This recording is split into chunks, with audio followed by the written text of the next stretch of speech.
বিসমিল্লাহির রহমানির রহিম। আসসালামু আলাইকুম। আশা করি আপনারা সবাই ভালো আছেন। আজকে আমি আপনাদেরকে রান্না করে দেখাবো আলু আর বেগুন দিয়ে ইলিশ মাছের ঝোল। এখানে আলু আর বেগুন কেটে নিয়েছি, আর এখানে 5 পিস মাছ আর একটা মাথা নিয়েছি। এখন আমি এই আলু আর বেগুনের মধ্যে একটু সামান্য হাফ চামচের কম লবণ আর হাফ চামচের কম দিব হলুদের গুঁড়া দিয়ে ভালো করে মাখিয়ে নিব। এখন প্যানে আমি পরিমাণ মতো তেল দিয়ে দিব। তেলটা দিয়ে আমি আলু আর বেগুনগুলো একটু ভেজে নিব। হালকা করে আলু আর বেগুনটা ভেজে আমি এই মাছের ঝোলটা রান্না করব। প্রথমে আলুগুলো দিয়ে দিলাম, যেহেতু বেগুন নরম বেশিক্ষণ লাগবে না ভাজতে, এই জন্য আলুগুলো প্রথমে একটু ভেজে নিয়ে এর ভিতরে এখন আমি বেগুনগুলো দিয়ে দিলাম।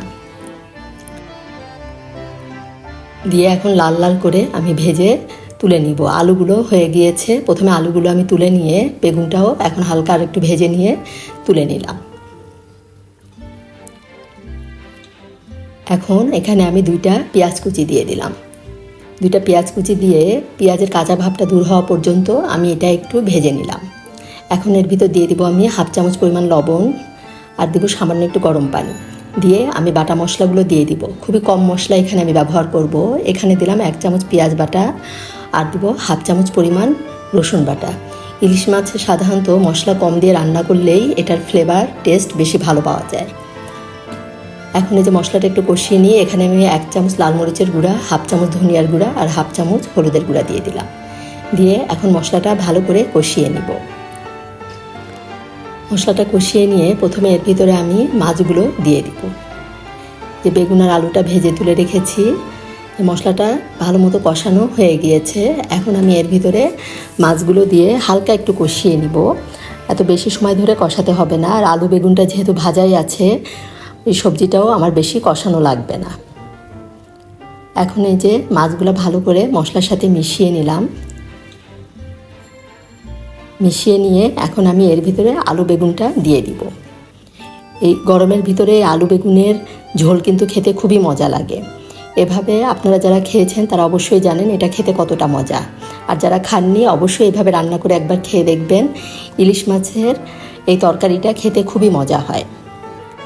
এখন এই যে সব ভালো করে মিশিয়ে নিয়ে এখানে আমি একটু বেশি পরিমাণে পানি দিয়ে দিলাম, গরম পানি দিয়ে দিলাম।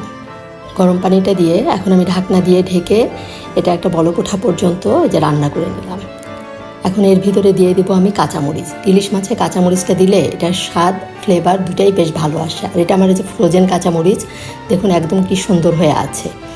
ফ্রোজেন কাঁচামরিচটা এখন আমি এইভাবে দিয়ে দিব। আর ফ্রোজেন অবস্থায় কিন্তু এই কাঁচামরিচগুলো ব্যবহার করতে হয়। কাঁচামরিচ ফ্রোজেন করার ভিডিওটা আমার চ্যানেলে আছে, আপনারা যারা ভিডিওটি দেখেননি অবশ্যই দেখে নেবেন।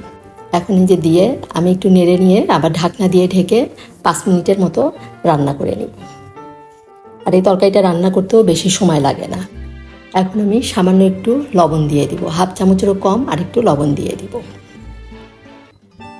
এই রান্নাটা যদি আপনাদের ভালো লাগে অবশ্যই আপনারা একটা লাইক দিতে ভুলবেন না, আর কমেন্ট করে জানাবেন কেমন লাগলো।